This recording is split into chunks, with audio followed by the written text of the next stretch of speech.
decirle de antemano que sí comparto muchas cosas de las que ha dicho,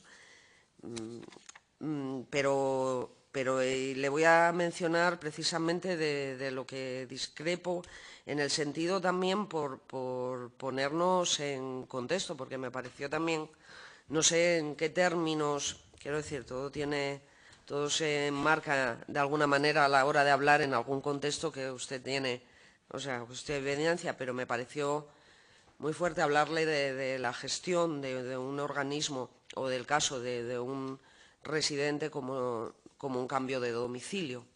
¿Sabe? Quiero decirle con esto que entender el servicio asistencial de un organismo público como el ERA, que se resume en la gestión con el usuario a lo que es un cambio de domicilio, me parece, bueno, de mano ilegal, así de, quiero decirle, o sea, está contradiciendo lo que en una norma bien establecido sobre el domicilio, y en el propio contrato de hospedaje no se habla de un contrato de hospedaje que tendría muchísimas mejoras, y habíamos hablado de las cláusulas y demás, pero que ninguna persona al frente del organismo acometió de verdad, a pesar de que han pasado haciendo críticas sobre ese contrato, ninguna acometió el decir cambiarlas. Usted hablaba antes de debates incluso públicos, pero de cambiar las cláusulas del contrato no.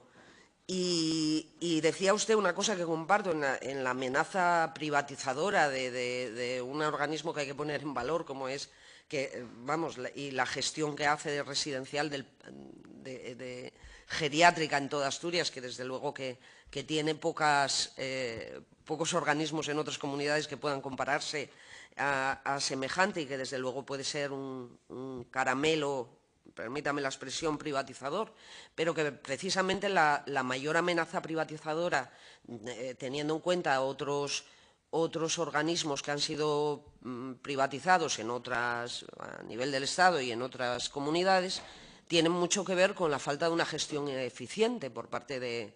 Y creo que lo que venimos viendo en las comparecencias es lo que más se pone de manifiesto.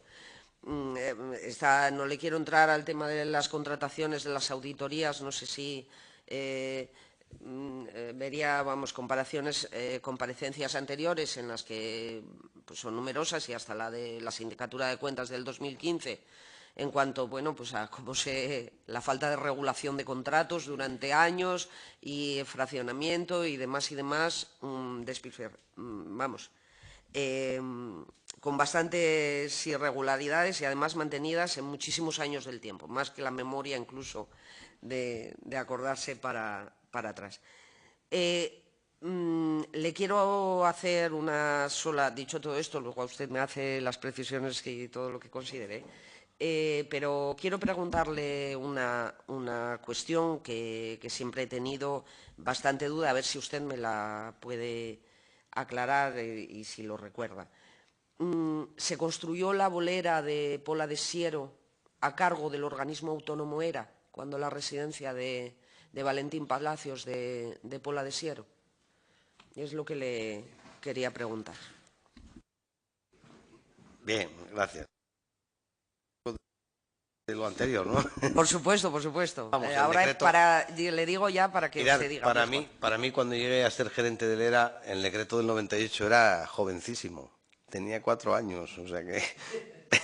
o sea que, vamos, plantear en el 2003 que era una aberración, la verdad es que lo que nos limitamos fue aplicarlo, ¿no? La ley del anciano, que era del 91, bueno, ya era un poco más antigua, pero aunque la ley del anciano crea el ERA en el 91, hasta que no se transfiere, porque no hay que olvidar que el ERA, ¿por qué tenemos el ERA en Asturias y no lo hay en toda España? Eso es una buena pregunta.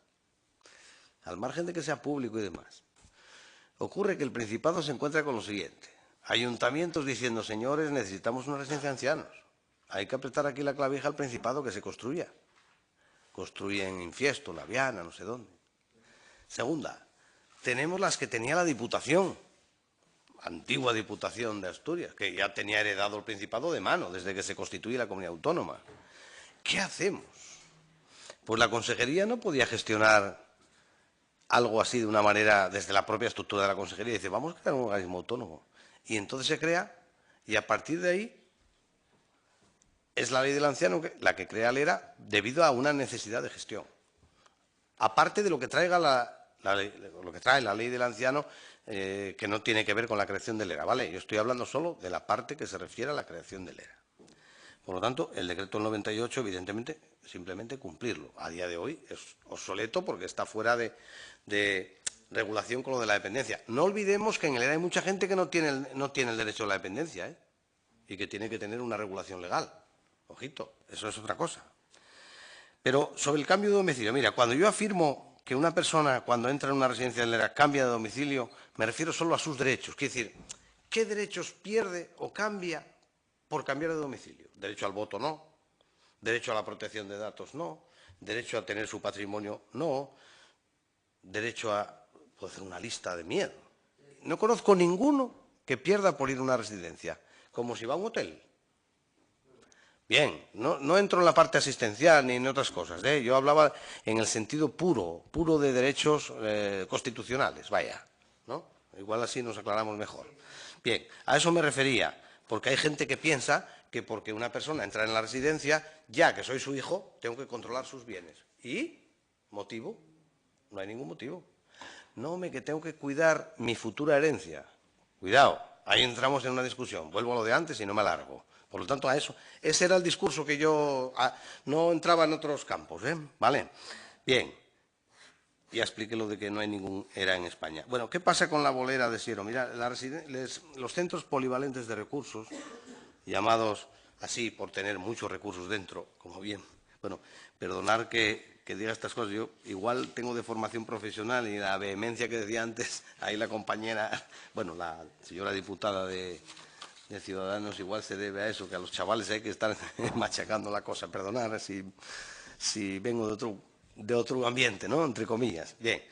¿Qué ocurre? Que estos centros hay que ubicarlos en su entorno. Y cuando llegamos a Siero, un lugar que no tenía ninguna residencia, hubo personas que estaban ya muy interesados en entrar en la residencia, que tenían mucha afición a los bolos. Y digo, oye, ¿por qué no se puede hacer una bolera en el entorno, en el terreno, que era un terreno grande, que el ayuntamiento cedió, para que podamos practicar los bolos? Y si además gente del entorno, ajenos a la residencia, pueden venir a jugar a los bolos, hombre, mejor que mejor. ¿Qué mejor cosa que la relación de los usuarios con su pueblo, con su villa?